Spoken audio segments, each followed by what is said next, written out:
Andrea Locatelli and Jonathan Rea. They've made their way through to the end of the first sector and in fact are now at the halfway mark. Jonathan Rea 0.6 of a second down, Andrea Locatelli 0.4 of a second down as we watch what happened to Nicolo Bulliger there at turn 4. Yeah, it just gets it all crossed up in the entry into 4 and that's the lap gone. And in the Superpole session, you know that you're under pressure straight away, so you've got to perform.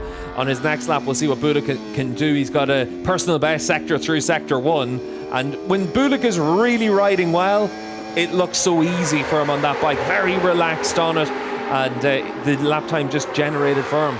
Andrea Locatelli, pole sitter here in Supersport in 2020, still chasing his first pole in the Superbike class. Jonathan Rea, the 2020 pole sitter in the Superbike class, third on the grid here in Barcelona last year. He's never qualified off the front row at the Catalunya round, but he's in danger of doing so here, down in 13th position. Jonathan Rea moves up to P11. Locatelli, following in his tyre tracks, moves up to P7. So still a big gap to find for Jonathan Rea. Over a second down on the provisional pole sitter, Toprak Razgat Lioglu. Watch out here for Andrea Iannone, second place on the grid at the Australian round, first time out. He's coming through the final sector. He's only 1.5 of a second down on Toprak Razgat Lioglu. Could well move once again onto the front row of the grid here. Yeah, Toprak and Van der Mark out in tandem once again. Toprak leading that train, so we'll see what Van der Mark can do through this lap as well. He's got that speed to be able to put himself up in the front 2 rows of the grid. Second and presumably last flying lap of this Superpole session for Nicolo Bulliger. Second place, and he remains in second place. Andrea Iannone, though, moves up into third. 3/10 down on Razgat Lioglu, 2/10 back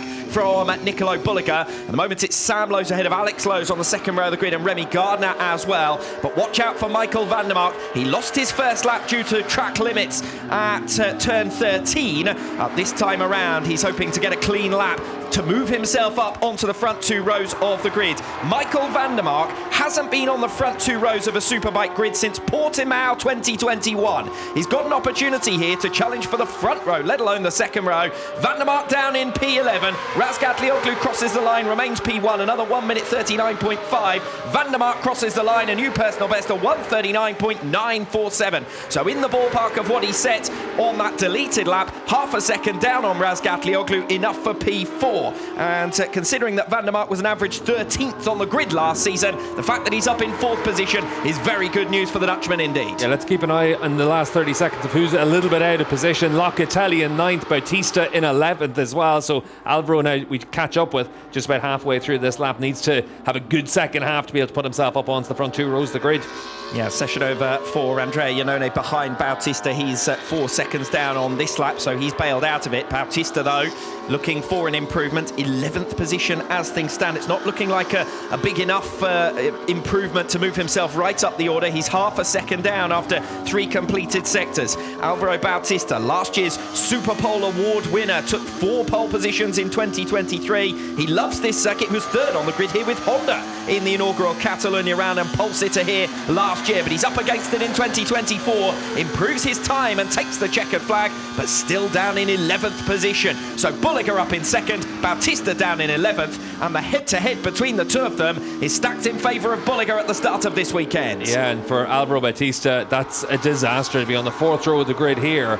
Really is putting him with his back to the wall. Dominic Egerter, P4 on the grid in Australia. He was 2nd in Superpole here last season. Crosses the line. He's unable to improve with his final effort, so remains in P6, a 1 minute 40.1 for Egerter, the first of the riders outside of the 1 minute 39. To your top 5, Razgat Lioglu, Bulliger, Iannone, Van der Mark and Sam Lowe's, as Axel Bassani crosses the line to improve, but it's only P15, but he was down in the fringes of the top 20. Bassani, he's not a good qualifier, and Alex Lowe's showing the maximum that's available really for that Kawasaki package this weekend here in Barcelona, where it's been a little bit tougher for them than it was in Phillip Island first time out. Lowe's in 7th place, but Bassani all the way down in 15th, and generally over the course of practice the gap wasn't as large as that. Yeah, the one thing with that is there were different programs, you'd imagine, as well. We saw that Lowe's had a few issues yesterday. The big thing for Kawasaki is to be able to maximise what you have in the race conditions and just try and stem the bleeding as much as anything else. You know you're going to consume the tyre, you know it's going to be a big issue, so the 20 lap race then becomes just how you're able to control that. But what's really interesting is for Toprak to come in with that 39.4, smash the track record and top the times ahead of Bulliger. That's a massive statement from BMW and shows the progress they've made with that bike. Toprak said right from the start of his time in that bike that it's a good base package. The issues that some other riders have complained about with the electronics and different feel from the machine, he hasn't suffered from. And the proof of that is also Van der Mark on the second row of the grid.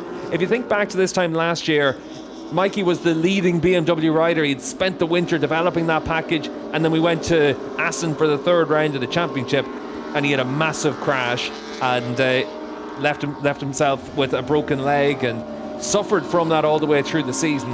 And then BMW, it was only in the second half of the year Garrett Gerloff came good, and they never really got to show their full potential last season, whereas now they are being able to show that potential. First pole position here in Barcelona for Toprak Razgatlioglu. He was second on the grid for the 2020 and 2021 Catalonia round. Only 8th in Superpole here for the last 2 years. But what a sensational performance that was from the 2021 world champion. His 13th career pole.